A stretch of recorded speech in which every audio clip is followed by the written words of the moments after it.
بتحتفل ازاي بالكريسماس؟ عادي في اي حته يعني انا واصحابي. يعني بتعملوا ايه في الطبيعه؟ بنقعد انا واصحابي بقى، انت عارف قعده الشباب عادي.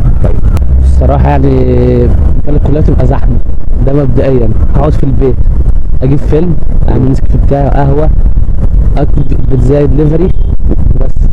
والله عندي شغل اليوم ده الصبح وبالليل. انت طبعا عارف تضامننا مع غزه واخواتنا في غزه.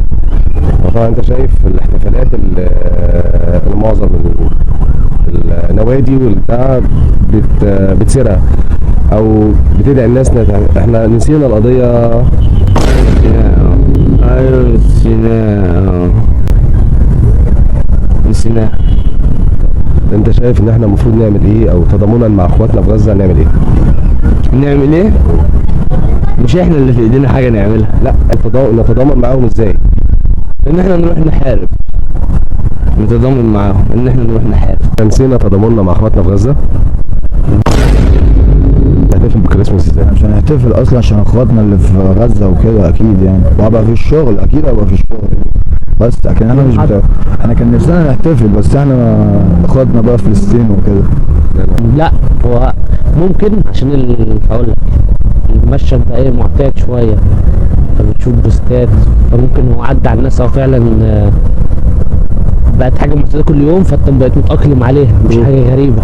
بس هم اكيد يعني هم في البال دايما يعني مش بتعمل يعني فكرة. ممكن يوم كريسماس مثلا عندي فكرة، ممكن شباب تتطوع تجمع بعضها تطبع ورق عن الموضوع ده، انت تحتفل بكريسماس اخواتك في غزة، اطفال بيوتهم قاعدين في الشارع، مفيش اكل مفيش شرب. ممكن حاجة برضو دي تأثر يعني في الفكرة. انت شايف ان او انت حابب تقول لهم ايه، او الرساله اللي احنا نوصلها لهم ايه من مصر ومن السويس بالذات؟ بتوع غزه اللي احنا معاكم اكيد يعني كمصريين، احنا نفسنا نروح هناك بقى ونحارب ونحرر وكده يعني. بس مش كلام يعني، بس احنا كل يوم بنتكلم في الموضوع دوت يعني. احنا كل يوم مع بعضنا بنتكلم في الموضوع دوت، ان احنا ايه اللي ممكن بايدينا نعمله، حتى على السوشيال ميديا عامة على طول في فاهم، وفي مقاطعة برجولة بقى يعني. احنا مقاطعين الموضوع ده، بسيطنا احنا وسط بعض يعني، احنا مع بعضينا مبسوطين. خليهم يفكروا يجوا السويس هنا. جاية خليهم يفكروا جاية هي جايه ان شاء الله. جاية ان شاء الله. بتحتفلي بالكريسماس ازاي؟ هو احنا في المطلق مش بنحتفل بالكريسماس اصلا، بس الوضع دلوقتي مختلف تماما، عشان اصلا اي حد بيحتفل باي حاجه دلوقتي المفروض يتوقف عن الاحتفالات تضامنا مع اخواتنا في غزه واهلنا في غزه. حابه توجهي اي رساله لاهلنا في غزه؟ حابه اقول لهم احنا معاكم قلبا وقالبا، ووجعكم وجعنا ودمكم دمنا وولادكم ولادنا، واكيد اكيد اكيد ربنا اختاركم بالوجع دوت عشان خاطر هو انتوا ليكوا اجر كبير ان شاء الله. وعايزه اقول لكم ان كل اطفالكم اللي توفوا شهداء وهم في رعايه سيدنا ابراهيم وزوجته في الجنه ان شاء الله، وهتقابلوهم باذن الله على خير، واحنا كلنا معاكم. بتحتفلوا بالكريسماس ازاي؟ احنا مش بنحتفل بيه.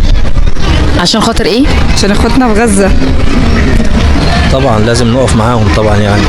ازاي بقى بيتقتلوا كل دوت واحنا نحتفل وكده يعني؟ ما ينفعش طبعا. حابين توجهوا رساله لاهلنا في غزه؟ طبعا يعني ربنا ينصرهم بس يعني ان شاء الله، وينزح عنهم الغمه اللي هم فيها كده ان شاء الله باذن الله. قولي بقى هتحتفل بالكريسماس ازاي؟ لا احنا ما بنحتفلش عشان حوار غزه وكده، هما برضو زينا فما بنحتفلش. بتشوف الاطفال وبتشوف صورهم؟ يا عيني وحاجه وحشه. ادعي لهم يلا دعوه. يا رب يغفر لهم يغفر لهم، وخلوهمش اللي ما يتسموش ما يقتلوش فيهم. افضل الشباب اللي انا قابلتهم واللي جاوبوا على السؤال بجد من قلبهم، مع ان انا ما وديتهمش في الزوم دي او انا سالتهم السؤال وجاوبوا عليه، الشباب دي انا بحييكم. انا فرحان ان في شباب زيكم وخدوا الموضوع بايجابيه.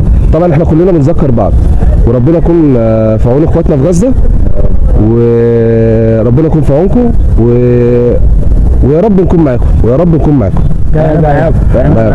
جاية جايه. شاكرين جدا.